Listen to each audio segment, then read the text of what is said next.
బుచ్చి sir. నిన్న evening చాలా రోజులు తగ్గట్టే లాస్ట్ 10 days నేను ఊళ్ళో లేను కాబట్టి కొంచెం చూడటం డిలే అయింది. అండ్ వచ్చిన తర్వాత నిన్న వేయించుకొని చూసిన తర్వాత ఇది సినిమా కాదు, ఒక జీవితంలో డౌన్ ట్రాడన్ పీపుల్ వాళ్ళ సఫరింగ్ని ఒక జర్నీలా చేయించావు. సార్. మాకు పెద్ద ప్రపంచాన్ని చూపించినట్లుగా అనిపించింది నేను చూస్తున్నంతసేపు. చూసిన తర్వాత కోలుకోవడానికి, తేరుకోవడానికి సార్. అది చాలా నిద్రలో కూడా అదే ఆలోచనలు, అదే విజువల్స్ అవి కనబడుతున్నాయి. అంటే అంత డీప్ ఇంపాక్ట్ ఇవ్వగలిగావు. అండ్ నీ ఆలోచన కానీ, నీ మస్తిష్కంలో నుంచి బయటకు వెలువడిన ఆ కథాంశం కానీ అంత డీప్ ఇంటూ అవర్ హార్ట్స్ అది టచ్ చేసింది. అంటే దాని ఇంటెన్సిటీ, ఆ కథ ఆనెస్టీ, ఆ కథ నిజాయితీ, దాన్ని క్రియేట్ చేసిన నువ్వు కానీ, దాన్ని ప్రజెంట్ చేసినటువంటి విధానం కానీ, అండ్ ఫస్ట్ ఆఫ్ ఆల్ నీకు నేను మనస్ఫూర్తిగా నా అభినందనలు తెలియజేస్తాను. అంటే అది ఒక ఊరి సమస్యగా మొదలైన పోను పోను పోను అది యూనివర్సల్ అయిపోయింది. అది నేషనల్ లెవెల్కి వెళ్ళిపోయి మన భారతదేశం యొక్క ఆవశ్యకత ఏంటి, దాని ప్రభుత్వాలు ఈ స్పోర్ట్స్ పర్సన్స్ని ఎంకరేజ్ చేయటంలో వాళ్ళ బాధ్యత ఏంటి అని తెలియచెప్పినటువంటి ఇది. అయితే నువ్వు తీసుకున్న కథాంశం 89లో కాబట్టి నిజంగా పరిస్థితి చాలా దారుణంగా ఉండేది. నువ్వు చెప్పిన ఈ ప్రయత్నం డెఫినెట్లీ అందరిలోనూ ఆలోచింప చేస్తానని అనిపించింది నాకు. అది చాలా మంచి ప్రయత్నం. ఒక సోషల్ మెసేజ్, ఒక దేశానికి సంబంధించి ఒక అవేర్నెస్ కానీ, మరింత సమాయత్తం చేయటం కానీ, ఇవన్నీ కూడా ఈ సినిమా ద్వారా బాగా చెప్పామనిపించింది.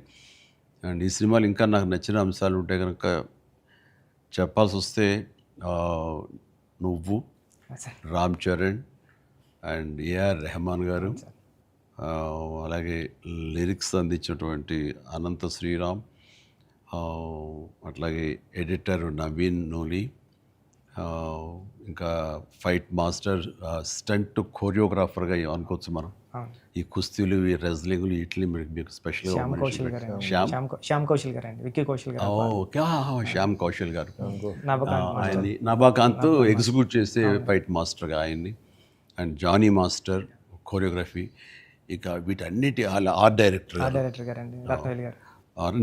రత్నవేలు గారు, ఇలాంటి వాళ్ళందరి కలయికతోటి, వాళ్ళ ఇన్పుట్స్ తోటి అండ్ వాళ్ళ ప్రయత్నాలతోటి అత్యద్భుతంగా రూపుదిద్దుకుంది. ఇది ఒక కళాత్మకంగా వచ్చిందని చెప్పొచ్చు. And it's a timely film. And చరణ్కి ఆర్టిస్టుల పరంగా వస్తే కనుక చరణ్ అయితేనేమి, జగపతి బాబు అండ్ శివరాజ్ కుమార్, ఫెంటాస్టిక్ శివరాజ్ కుమార్, బొమ్మని రాణి, అలాగే అబ్బాయి దివ్యేందర్ కొత్త విలన్గా కానీ ప్రతిదీ చాలా ఫ్రెష్గా ఉన్నారు, కొత్తగా ఉంది.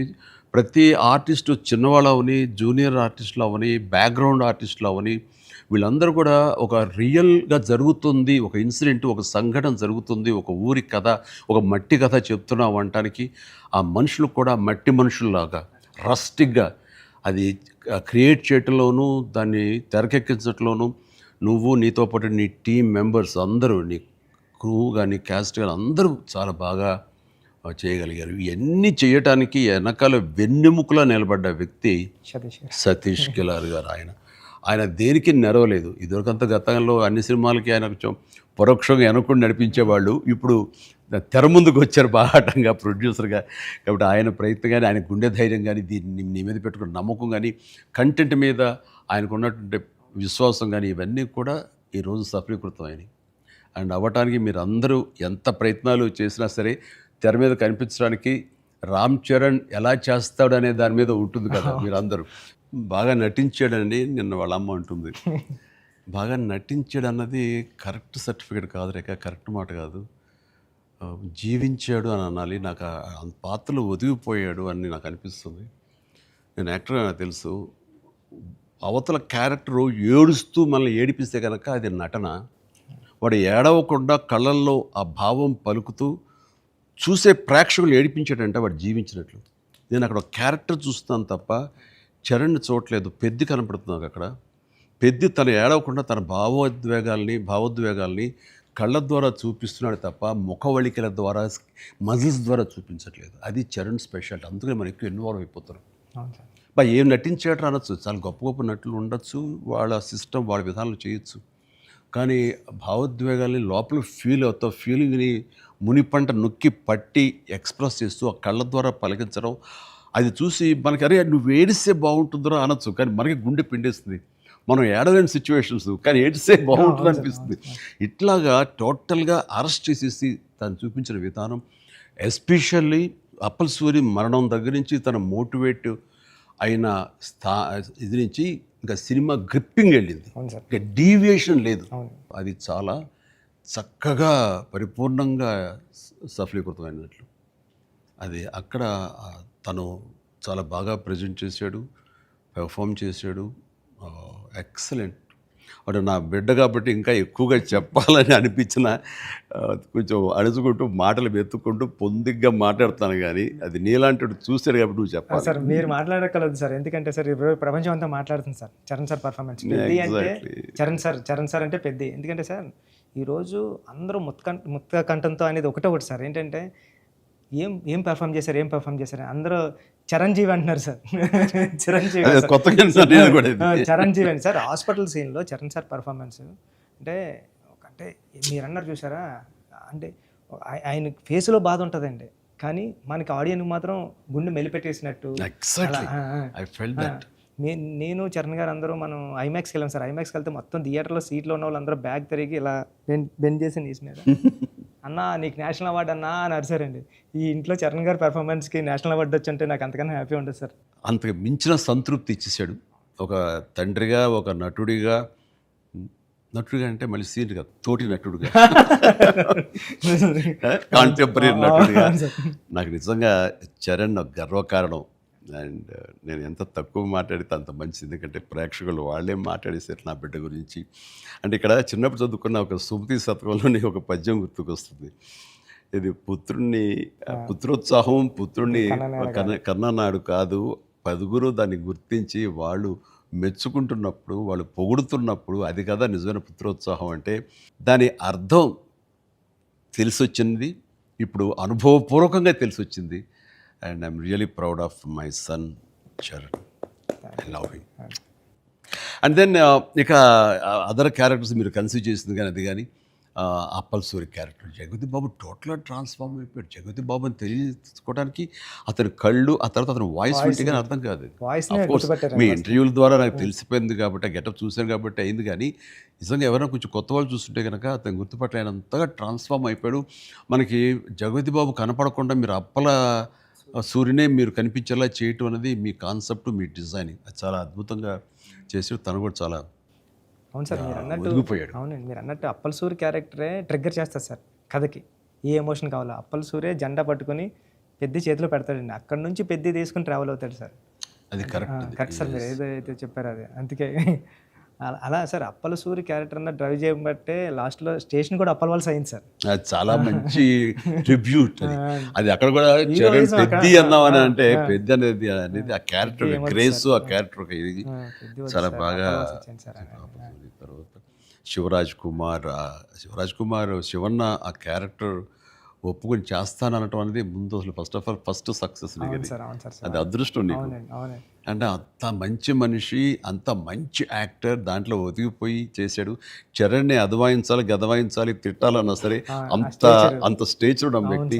అతను అంటుంటే కూడా మనకి తండ్రి ఫీలింగే వచ్చింది కాబట్టి అది చాలా బాగుంది. అది జాహ్నవి క్యారెక్టర్, ఆమె క్యారెక్టర్ వరకు, ఆ సాంగ్స్ వరకు ఎక్సలెంట్. తర్వాత ఫైట్ కంపోజిషన్స్ కానీ అవి కానీ ఎక్సలెంట్.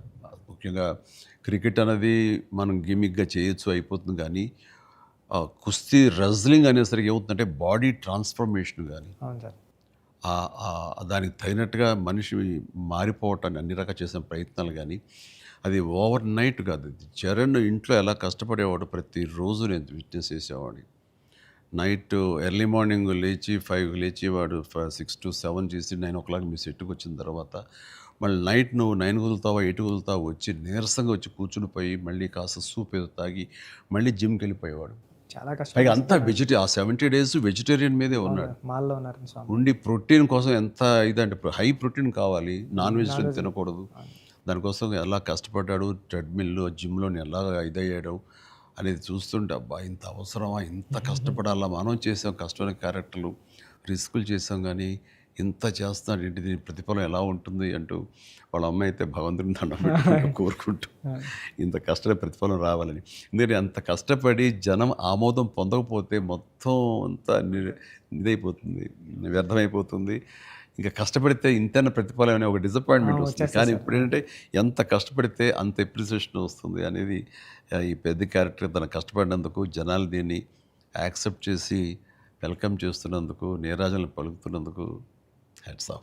సార్ నా ఫేవరెట్ ఏంటంటే సార్, ట్రైన్ దగ్గర లెగ్ పెట్టడానికి బిఫోర్ వచ్చి ట్రైన్ ఇలా పట్టుకొని రెండు ఇలా పట్టుకొని ఒకసారి బయటకు వస్తారు కదండి ఫ్రేమ్లో, అప్పుడు చరణ్ సార్ ఎక్స్ప్రెషన్ ఉంటుందండి, కళ్ళు అలా మూసి ముందండి జస్ట్ అలా ప్లెయిన్గా శూన్యంలోకి అలా చూసి అప్పుడు లెగ్ పెట్టడం స్టార్ట్ చేస్తారండి.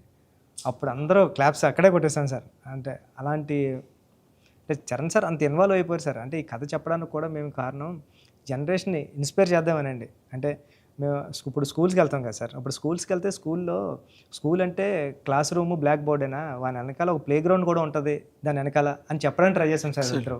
అంటే ఆట స్థలం అంటే అమ్మ కడుపులో ఉన్న 9 months ఆడుకోవడానికి ఉంటుంది గ్రౌండ్. బయటకు వచ్చిన తర్వాత స్కూల్లో పిల్లలకి ఇప్పుడు చూస్తాం సార్, ఏ స్కూల్కి గ్రౌండ్ ఉంది సార్, బిల్డింగ్స్ ఉన్నాయి అంతండి. అది చెప్పడానికి ఇన్స్పైర్ చేద్దాం, ఏదో మంచి మాట చెప్పి. ముఖ్యంగా ఈ కార్పొరేట్ ఎడ్యుకేషన్ సిస్టమ్ వచ్చేసిన తర్వాత అండ్ ఎంతసేపటికి మార్కులు మార్కులు మార్కులు అనే దీంట్లో ఇంకా అసలు ఫిజికల్ యాక్టివిటీ లేకుండా పోతుంది. అందులో ఇప్పుడు ఈ బొమ్మని రాని ఒక మాట అంటాడు, చేతిలో వచ్చేసింది సార్ అంటాడు, అందులో ఎన్నో ఆటలు ఉన్నాయి సార్, ప్లే గ్రౌండ్ ఎవరు వెళ్ళట్లేదు సార్ అని. కానీ ప్రభుత్వాలు ఇప్పుడు మీరు అన్నటువంటి ఈ పరిస్థితి ఒకప్పుడు ఉండేది, కానీ ఇప్పుడు రాను రాను బెటర్ అవుతుంది అన్నది. అవును సార్, చాలా బాగుంది సార్ ఇప్పుడు. బట్ ఇంతకంటే ఇంకా గట్టిగా రావాలంటే మీరు ఇచ్చినటువంటి సలహా, సినిమాలు పెద్ద సినిమాలు ప్రభుత్వాలు సహకరించాలి, సర్కారు వాళ్ళు ముందుకు రావాలి. కాబట్టి ఈ సినిమా ఒక అవేర్నెస్ తీస్తుంది, ఒక ఎడ్యుకేషనల్ ఫిలిం పెద్ది, ఒక ఇన్స్పైరింగ్ కంటెంట్ ఉన్న సినిమా పెద్ది. ఈ సినిమాలో బిడ్డలకి మనం ఏమి ఇవ్వాలి, ఎలాగ మోటివేట్ చేయాలి, ఎలాగ ఇన్స్పైర్ చేయాలి, వాళ్ళు ఎలాగ పెంచాలి అనే దాని మీద ప్రతి ఒక్కళ్ళు ఫోకస్ పెట్టి స్ఫూర్తి పొందాలని మాత్రం నేను మనస్ఫూర్తిగా కోరుకుంటున్నాను, విష్ చేస్తున్నాను. Thank you sir, thank you sir. నేను సినిమా చూస్తూ ఏఆర్ రెహమాన్ గారి కంట్రిబ్యూషన్ ఎలా ఉందని చూడటంలో సౌండ్ని పెర్ఫెక్ట్గా వాడుకుంటారండి. అంటే ఆర్ఆర్ అంటే ఓన్లీ ఇంకా ఊకదంపుడు కొట్టేసి ఎలివేషన్స్ కొట్టేసి ఆ రకంగా కొంచెం ఒరవడి ఇప్పుడు కొనసాగుతున్నా కొన్ని చోట చెల్లుతుంది. బట్ అన్ని వేళలా అది కరెక్ట్ కాదు. ఇది మన మనసులోని ఫీలింగ్ని బట్టి ఆయన కొడుతున్నాడని నాకు అర్థమైపోతుంది. గుండెని పిండే విధంగా మరింతగా ఆయన మనల్ని ఇన్వాల్వ్ చేస్తున్నాడు, మనకు ఆ ఫీలింగ్ని ఇవ్వగలుగుతున్నాడు. పెద్దలో పరిపూర్ణమైన న్యాయం చేశాడు. చెప్పాలంటే ఆయన మెయిన్ పిల్లర్గా అనుకోవచ్చు మనం. మీరు అనుకోండి మీ కంటెంట్ సార్. అంటే హీరో ఉండి ఎలివేషన్ ఇవ్వడం వేరు సార్. నేనేమనుకున్నాను, చరణ్ గారు లేకుండా చరణ్ గారు స్టాచ్యూ చూపించి ఎలివేషన్ ఇద్దారు అనుకున్నాను సార్. అది అక్కడ కూడా రెహమాన్ గారు అలా లేపారు సార్, లేపారు మామూలు కాదు సార్, చాలా ఉంది. పైగా ఇది అఫ్కోర్స్ మీరు ఇంటర్వ్యూస్లో మీరు అన్నారు రెహమాన్ని ఎలా ఒప్పించావని చరణ్ చెప్తుంటేను అక్కడికి వెళ్ళిన బాడీ లాంగ్వేజ్ బట్టిను ఎవరైనా సరే అది. బట్ ఎవరికైనా సరే నువ్వు చెప్పే కంటెంట్ ఉంది, అది మెయిన్. కొంచెం విజ్ఞత, కొంచెం అవగాహన, ఆ సెన్స్ ఉండే ఎవరికైనా సరే ఆ కంటెంట్ నువ్వు చెప్పగానే దానికి డెఫినెట్లీ ఆమోదయోగ్యం, ఆమోద ముద్ర పడిపోతుంది. డిఓపి గారు అయితే ఆయన చాలా బాగా చూపించాడు. నువ్వు ఏదైతే ఒక మట్టి కథ అనుకుంటున్నావో, రస్టిక్ అనుకున్నావో, ఏమంటే ఆ రఫ్నెస్ అది మొత్తం కనిపించేలా చేశాడు. దాన్ని did his job very well. And తర్వాత ఇంకా మీ నవీన్ గారు అయితే టీజర్ దగ్గర నుంచి ట్రైలర్ దగ్గర నుంచి ఆగలేక ట్రైలర్ కూడా నేను చెప్పేశాను ముందు, అద్భుతంగా ఈయన కటింగ్. తర్వాత నాకు బాగా నచ్చింది ఆ డిజాల్వ్ అయ్యి వస్తుంది క్రికెట్ దగ్గర నుంచి రెజ్లింగ్కి. ఇవన్నీ ఇంటర్ రిలేటెడ్గా ఉంటాయి అని చెప్పినట్టుగా చెప్పడం అనేది తన ఇది. అండ్ ఎన్ని చోట్ల బట్ సినిమాలో నెరేషన్లోనే మీరు బ్యాక్ అండ్ ఫోర్త్ చెప్తారు. ఇది అంటే బొమ్మన్ ఇరానీని ప్రేక్షకుని చేశారు. బొమ్మన్ ఇరానీకి ఎలాగైతే కథ అక్కడికి అర్థమవుతూ వస్తుందో సేమ్ ఆడియన్స్ అది మంచి కాన్సెప్ట్. ఇది ఎడిటింగ్ బ్యాక్ అండ్ ఫోర్త్ వెళుతూ చెప్పటం అన్నది ఇట్ ఈస్ మంచి ప్రయత్నం. And that way my heartfelt appreciation to Naveen నోలీకి. అలాగే ఆర్ట్ డైరెక్షన్ గురించి ప్రత్యేకంగా చెప్పలేదు.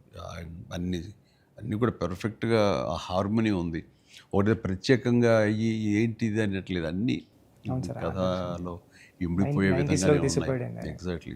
ఆ యంగ్ విలన్ దివ్యందు వీళ్ళందరూ కూడా చాలా బాగా కంట్రిబ్యూట్ చేశారు. లాస్ట్లో కూడా బొమ్మన గారు స్టాచ్యూ చూడకుండా వెళ్ళిపోదాం, చరణ్ గారిని కలవకుండా వెళ్ళిపోదాం అంటాడండి. చరణ్ ఎందుకు నేను కలవకూడదు అనుకున్నాడు బొమ్మని రాణి అంటే అంతే. ఆ గుడ్ ఫీలింగ్ అలా ఉండిపోవాలంటే కలవకుండా ఉండటమే కరెక్ట్. లాస్ట్ ఫేజ్ వరకు కూడా అలా కూర్చొని చూస్తున్నారు సార్. లాస్ట్లో కూడా ట్రైన్ని ఎలా ఎక్కి ఆగి కొట్టాను చరణ్ అంటే ట్రైన్ వచ్చింది కదా, అవును సార్. మరి ట్రైన్ ఉంది కదా ఎందుకు నడిపించావే బాబు అంటే మేము పడ్డ బాధ మీకు తెలియాలి అని చెప్పేసి కాదు. బాగుంది, మంచి సమ్మప్, అది బాగుంది. అంటే పెద్దిగాడి కోసం ఆ రోజు బండి ఆగింది సార్. మా జీవితాలు మొదలయ్యాయి. మాకు స్కూల్ వచ్చింది, వైద్యం వచ్చింది, సర్కారు వచ్చి మా ఊరు క్రిస్ప్గా చాలా బ్యూటీతో పట్ట చేశారు అని జరుగుతుంది. లాస్ట్లో మళ్ళీ వస్తారు కదండి చరణ్ గారు స్క్రీన్ బ్యాక్కి, పెద్ద అని అరుస్తాడు కదండి. అది ఎక్కడ బర్ణ వల్ల తెలియలేదండి ఎవరికైనా, భువన్ గారికి. గట్టిగా పట్టుకుని పెద్ద అని అరిస్తే అప్పుడు కొండల మధ్యలో కుక్కను పట్టుకుని వెళ్తూ ఉంటారు. ఇంతకు డిసప్పాయింట్ అయిపోయింది అనుకోకుండా. అవును సార్, గుడ్ ఫీలింగ్. పుడతామేటి మళ్ళీ చూస్తావేటి మళ్ళీ ఇలాంటి సినిమాని ఇలాంటి సినిమాని మళ్ళీ చూస్తావేటి అనిపించింది. అది ఫెంటాస్టిక్. సతీష్ గారికి ఇది ఒక ప్రౌడ్ ఫిలిం ఇది. అండ్ ఆయన ప్రైడ్. ఆయన ఇంకా తర్వాత బోర్డు సినిమాలు తీయచ్చేమో కానీ ఇది ఇచ్చేటటువంటి సాటిస్ఫాక్షన్, ఇది ఇచ్చే గుర్తింపు, ఇది ఇచ్చిన రెస్పెక్ట్ కానీ అది సతీష్ గారు యూ డిజర్వ్ దిస్. అండ్ దీని వెనకాల మీ సపోర్ట్, మీ ఇలాంటి సినిమా తీసినందుకు నాకు కూడా చాలా ప్రౌడ్. సార్ మీరు ఒప్పిన టైంలో చెప్పారు సార్ నాకు, డబ్బులు ఎలాగైనా వస్తే రెస్పెక్ట్ సంపాదించి ఫస్ట్ అని. ఈయన డబ్బులు ఎలాగైనా సంపాదించుకుంటారు. ఆయన ఉన్నటువంటి కన్స్ట్రక్షన్ అయితేనేవి, అనుకున్నటువంటి డిజిటల్ ఐటీ వలన అయితేనేవి. కానీ ఈ సినిమా ద్వారా గుర్తింపు, ఒక రెస్పెక్ట్ వచ్చింది. అది ఈయన ఫుల్గా ఎంజాయ్ చేస్తున్నారు. బికాజ్ ఆయన సపోర్ట్ ఈ సినిమాకి అంతగా ఇచ్చారు. నువ్వు అనుకున్నవన్నీ కూడా ఆయన నీకు అమర్చారు. ఈయన పూర్తి న్యాయం చేశారు ఆయన. సతీష్ సార్కి నాకు లైఫ్లో ఫస్ట్ మూవీ అన్నట్టు సార్. ఇంక ఇది ఎప్పటికీ మర్చిపోలేము సార్, ఈ రిలేషన్ని. దీనంతా నువ్వు చేస్తావే, నువ్వు ఆ టైప్ ఆఫ్ ఆలోచన డైరెక్టర్ సార్. మీరు నాకు ఉప్పిన ఇచ్చారు సార్ ఫస్ట్, చరణ్ సార్ ఏమో పెద్ద ఇచ్చారు సార్. మీతో కూడా ఒక ఛాన్స్ అవ్వండి సార్, చేస్తాను ఎప్పుడైతే అప్పుడు. నువ్వు అలా పరిగెత్తమని, దూకమని, వైర్లతోటి అంటే సార్ మీరు ఇప్పుడు కూడా చేస్తున్నారు సార్. ఇప్పటికి వైర్లు కడుతుంటారు, పైకి లేపుతుంటారు, పల్చీలు కొట్టిస్తుంటారు. మొన్న శంకర్ ప్రసాద్ దీంట్లో కూడా చేశాను. పని అవసరం వచ్చేసరికి దేనికి నెరవం, దేనికి వెనకం చేసే పరిస్థితి లేదు. ఇంకా ఒకసారి ఎన్ని వైర్లు కట్టి అన్నీ ఇవైపోయింది, కవిలిపోయింది. చరణ్ చూశాడు ఇంట్లో, ఏంటిది అన్నాడు. వైర్లు కట్టి లేపారు. ఇంకా వైర్లు ఇంటికి కడుతున్నారా? వాళ్ళు పిలిచి డాడీ అలా కష్టపడతారంటే మీరు అదేదని తిట్టాడు. మరి లేదురా వాళ్ళు కాదురా, డూప్ సరిగ్గా చేయలేదని ఆయన తీసేసి నేనే చేశాను రా షార్ట్ అని. వాళ్ళు అదే అన్నారు, డాడీ చేస్తారన్నారు అని. అంటే చరణ్ ఇందులో ఎంత కష్టపడ్డాడు అనేది నేను చెప్పాల్సిన అవసరం లేదు. ఆడియన్స్ ఆల్రెడీ వాళ్ళ క్యారెక్టర్ ద్వారా వాళ్ళే గుర్తించారు. వాడు ప్రతిరోజు అలసిపోయి ఇంటికి వచ్చి నీరసించి అలా కూర్చున్న ప్రతిసారి నాకు మా నాన్నగారు నాతో ఏమన్నారు, నన్ను ఏమనేవారు అది గుర్తుకొచ్చేదనమాట. అంటే దొంగ అనే సినిమాలో 8 అంతస్తుల ఒక హోటల్ పైన పారపెట్ వాల్ మీద నేను రోల్ చేస్తూ వెళ్ళినప్పుడు కింద స్లిప్ అయితే మాత్రం ఇది ఇప్పట్లా వైర్లు ఇలాంటి సేఫ్టీ డివైస్లు ఏమి లేవు, మొండితనంతో చేయటం అనమాట. అట్లాగే ట్రైన్ కింద పడుకొని గోండా సినిమాలో వెళ్తుంటే ఒక 3 ఇంచెస్ ఎవేగా బాడీ కానీ లూజ్ అయితే కంకరాలు కొట్టుకుపోయేవి. నా బలంతో ఉండాలి తప్ప ఇంకో హార్నెస్ కానీ అది కానీ లేదనమాట. ఇవన్నీ మా నాన్నగారి దగ్గర నుంచి చూసి ఇంటికి వచ్చేసి చాలా బాధపడేవాళ్ళు. తిట్టేసాడు. కోపంలో బాధ ఎలా ఉంటుందంటే బూతులు ఇచ్చేసేవారు. అలా చేయాలా అంటే ఏదో కొంచెం చెప్పకూడదు కొంచెం అలా తిట్టేసేసి ఆయన చేసేవారు. తప్పదనా దాందే ఉంది చేయాలి, లేకపోతే ఎలా కనపడదు రిజల్ట్, ఎలా మరి ఫ్యాన్స్ ఇచ్చేయాలి కదా వాళ్ళు ప్రేక్షకులు అన్నీ అప్పట్లో ఏం మాట్లాడేవాడిని. లేదురా రేపు పొద్దు నీకు కొడుకు పుట్టి, అప్పుడు ఇంకా చరణ్ పుట్టలేదు ఆ టైంకి, నీకు కొడుకు పుట్టి వాడు యాక్టర్ అయ్యి హీరో అయ్యి వాడు ఇలాగే కష్టపడుతారు అప్పుడు తెలిసి వస్తారా మా ఫీలింగ్స్ ఏంటో నీకు అనేవాళ్ళు. నిజంగా నీ పెద్ద సినిమాకి చేసి వాడు అలసిపోయి వచ్చి కూర్చుని ఈ మణికట్టు దెబ్బ తగిలిందని కానీ కంటి మీద దెబ్బ తగిలి రక్తం ఇదే ఇచ్చింది దాని కుట్లు పడ్డాయి అన్నప్పుడు కొంచెం ఒక హాఫ్ ఇంచ్ క్వార్టర్ ఇంచ్ కిందకి వెళ్తే కంటి గుడ్డేమవుతుందో అనే పరిస్థితి అన్నీ తెలిసినప్పుడు మాత్రం బాధపడి వ్యక్తం చేయబోయాను. నాకు మా నాన్నగారు మాట గుర్తుకొచ్చింది. ఆయన ఎంత బాధపడి ఉంటారు అని చెప్పేసి అదే బాధ ఈరోజు నేను వాడు కష్టపడి వస్తుంటే మాత్రం నాకు ఉండే పిండి ఫీలింగ్ ఉంది. అయితే సినిమా చూసిన తర్వాత కొన్ని ఎపిసోడ్స్ గురించి చెప్పాల్సి వస్తాయి. ఇందులో ఇంటర్వెల్ నుంచి మాత్రం సినిమా మనిషిని కట్టిపడేసింది, ప్రేక్షకుడిని తారాస్థాయికి తీసుకెళ్ళిపోయింది. ఎమోషనల్ జర్నీ చేయించి ఒక రోలర్ కోస్టర్ రైడ్ లాగా చేయించి అప్ అండ్ డౌన్ చేయించి పినాకిల్ ఇంకా తారాస్థాయికి తీసుకెళ్ళి అక్కడ వదిలిపెట్టారు సినిమాని. ఆటల్లో ముఖ్యం చెప్పాలంటే హాస్పిటల్ సీన్ బుచ్చి నా భూతో నా భవిష్యత్తు ఇప్పుడు తలుచుకో నాకు ఇంకా గురిపాడు వస్తుంది, గూస్ బంప్స్ వస్తున్నాయి. అసలు హాస్పిటల్ సీను వాడి నటనకి మాట్లాడుతూ అది నటనకి అది నటన కాదు, వాడు ఫీల్ అయిపోయాడు దానికి. అక్కడి నుంచి నా కంట తడి తడి తడి లాస్ట్ వరకు ఆగలేదు. All the appreciation, all the blessings, God bless him, God bless him. దానికి చక్కటి అంత మంచి క్యారెక్టర్ ఇచ్చినటువంటి నీకు hats off, hats off. Thank you sir. ఒకసారి ఎస్పి బాలసుబ్రహ్మణ్యం ఆయన నువ్వు ఒకప్పుడు ఆపద్బాంధవుడు చేసావు, ఇంకోసారి రుద్రవేణి చేసావు, అలాగే చాలా సినిమాల్లో నీ పెర్ఫార్మెన్స్ అనేది తెలుసు. కానీ ఎక్కువ కమర్షియల్ వైపు వెళ్ళిపోతున్నావు చిరంజీవి. నీలో పొటెన్షియాలిటీ ఉంది. ఎప్పుడో బాలసుబ్రహ్మణ్యం మన కె బాలచంద్ర గారు అన్నది కూడా అతను ప్రస్తావిస్తూ నీలో ఒక కమలాసనం రజనీకాంత్ అందరి కలయిక ఉంది అంటే ఏదో మాట్లాడుతూ రావాలి సినిమాలు అంటే.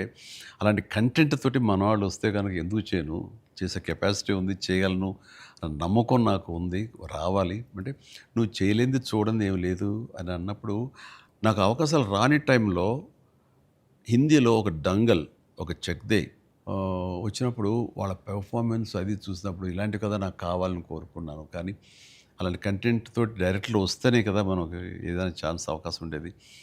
అలాంటి వచ్చినప్పుడు ఆ సినిమాకి ఇప్పుడు ఈ సినిమా కూడా అలాంటి స్పోర్ట్స్ నేపథ్యంలోనే వచ్చింది. ఆ సినిమాల్లో దంగల్ తీసుకుందాం, అది ఫ్యామిలీ ఎమోషన్ అది. అండ్ దోస్ కుస్తీకి సంబంధించిన, రజనీకి సంబంధించిన ఫ్యామిలీ ఆడబిడ్డల వాళ్ళ ఇంటర్నల్ డ్రామా గుండెని కట్టిపడేస్తుంది, పిండేస్తుంది.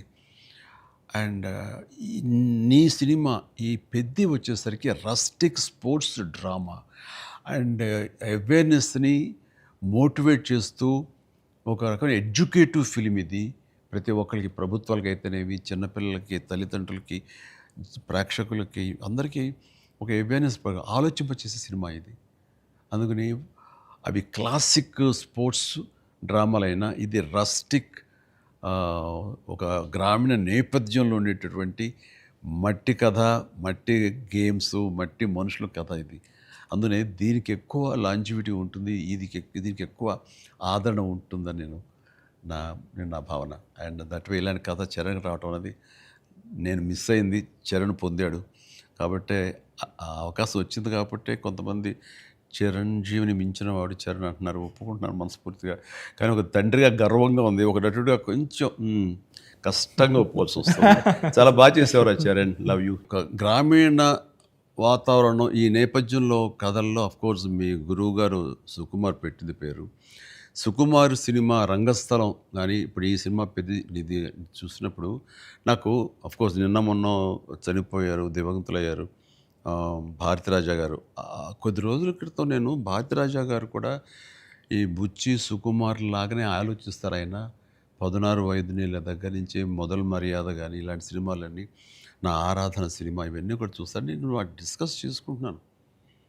ఆ 2 డేస్లోనే నిన్న మొన్న ఆయన చనిపోయారని తెలిసిన ఇది డ్యూ రెస్పెక్ట్ ఆయనకి మనస్ఫూర్తిగా మనం ఆయన ఆత్మశాంతి చేకూరాలని ఈ సందర్భంగా కోరుకుంటున్నాను. అండ్ ఆయన ప్రస్తావన ఎందుకు వచ్చిందంటే అలాంటి సినిమాలకు ఆయన పెట్టింది పేరు. అదే రొమాంటిక్ సినిమాలు అవని, లేకపోతే drama Avani, family drama Avani. And very good, ఆయన గ్రౌండెడ్. అలాగా మళ్ళీ సుకుమార్ గారు మీరు మన తెలుగులో అంత గ్రౌండెడ్ ఫిల్మ్స్ తీస్తుంటారు. మీ ఆలోచన అవి కానీ రస్టిక్గా ఉంటాయి, రూరల్గా ఉంటాయి, గ్రామీణానికి సంబంధించినవి ఉంటాయి. అట్లాగా ఆయన ఆ, ఈ ఈ ఇందులో మనస్ఫూర్తిగా నేను ఇలాంటి ఒక శిష్యుడికి ఇన్స్పైర్ చేసి ఇలాంటి మంచి కథ ఎన్నుకోవడానికి, ఆలోచించుకోవడానికి ఒక కథకుడుగా, ఒక డైరెక్టర్గా ఆ, నువ్వు అతనితో అసోసియేట్ అయ్యి నువ్వు నేర్చుకున్నందుకు, నేను ఇన్స్పైర్ చేసేందుకు, నీలాంటి వ్యక్తిని ఈ పెద్ద ద్వారా మాకు ఇచ్చినందుకు అండ్ మనస్ఫూర్తిగా నీ సందర్భంగా సుకుమార్కి నేను నా అభినందనలు తెలియజేయాలి. సుకుమార్, ఒక మెట్లో మాణిక్యాన్ని ఇచ్చావు. Thank you so much.